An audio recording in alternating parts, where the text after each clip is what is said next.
Baik, ketemu lagi di video Bahwa Channel. Untuk ketemuan kita kali ini, kita akan menyaksikan prosesi pemakaman Kyai Haji Abdul Syukur yang tepatnya di Dusun Dulopo, Desa Karangrejo, Kecamatan Ngasem, Kediri. Selamat mengikuti. Inna lillahi wa inna ilaihi roji'un. Sampun katimbalan sowan wonten ngarsanipun Gusti panjenenganipun Rama Yai Haji Abdul Syukur Dulopo Karangrejo. Assalamualaikum warahmatullahi wabarakatuh.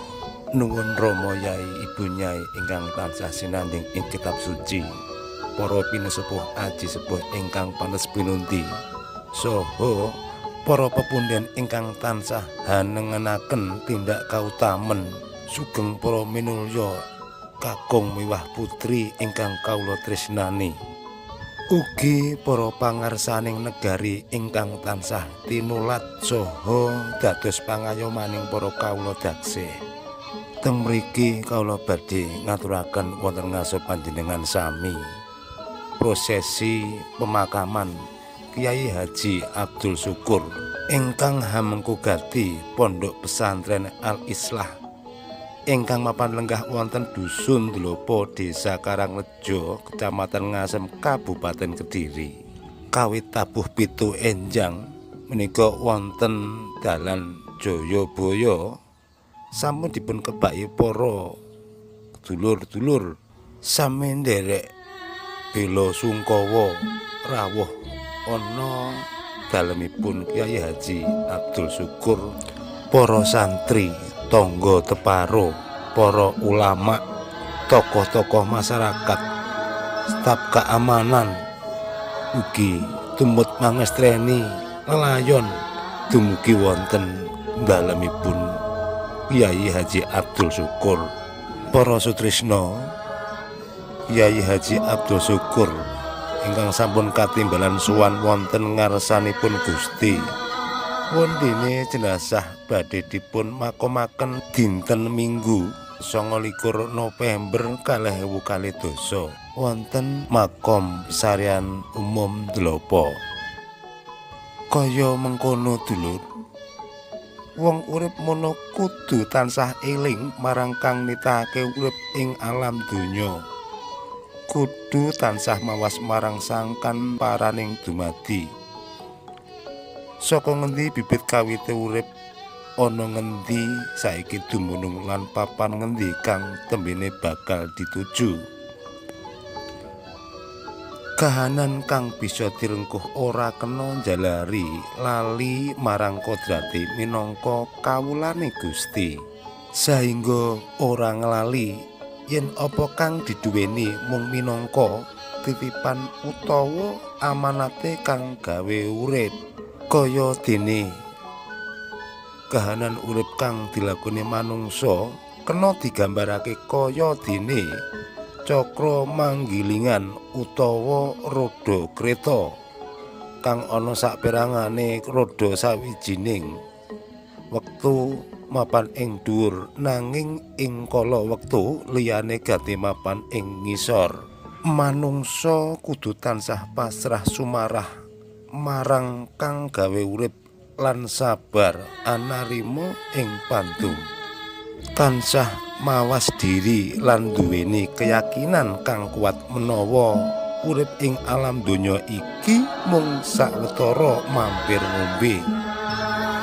Kabeh lelakon urip mujudake proses kang ora langgeng lan kabeh bakale dijaluk pertanggungjawabane besok ing alam akhirat. Nyawa mung gaduhan, bondo donya mung sampirak, mengkono pitri para winasis. Sumangga kita ingkang tasih gesang wonten ngalam donya tansah ngadah-ngadahaken anggone pados urip, ugi tansah ngatah-ngatahaken anggene dharma utawa sedekah. Donya mung ngeterake tekan pecate nyawa, ananging dharma utawi sedekah gandeng manungsa tekan lawange swarganipun Gusti Allah. Mugi-mugi arwahipun saged dipun tampi dumateng ngarsanipun Gusti. Mugi-mugi sedanten kekilafan lan kesalahanipun dipun ngapunten dhateng Gusti Allah.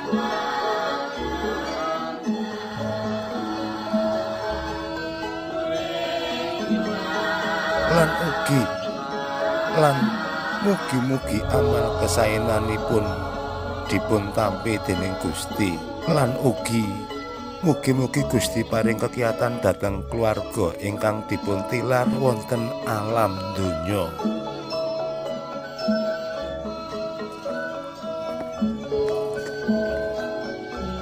Kados mekaten para sutresna, situasi wonten makom umum Ndlopo Karangreja kathah sanget ingkang sami anyekseni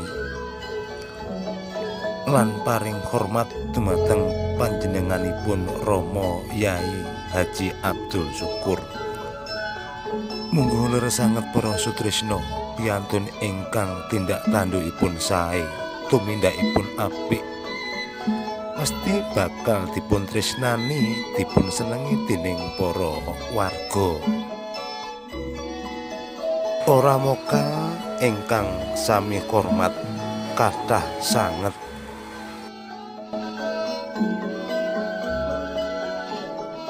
Kanthi mengkono sejatine manungsa urip ing alam donya ora duwe apa-apa.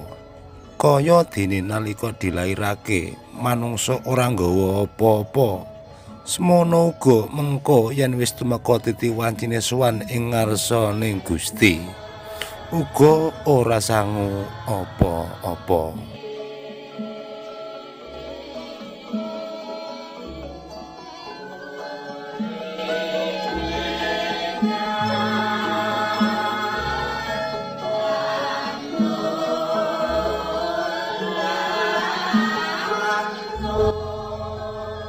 Nggih dulur, mengkaten prosesi pemakaman Kyai Haji Abdul Syukur.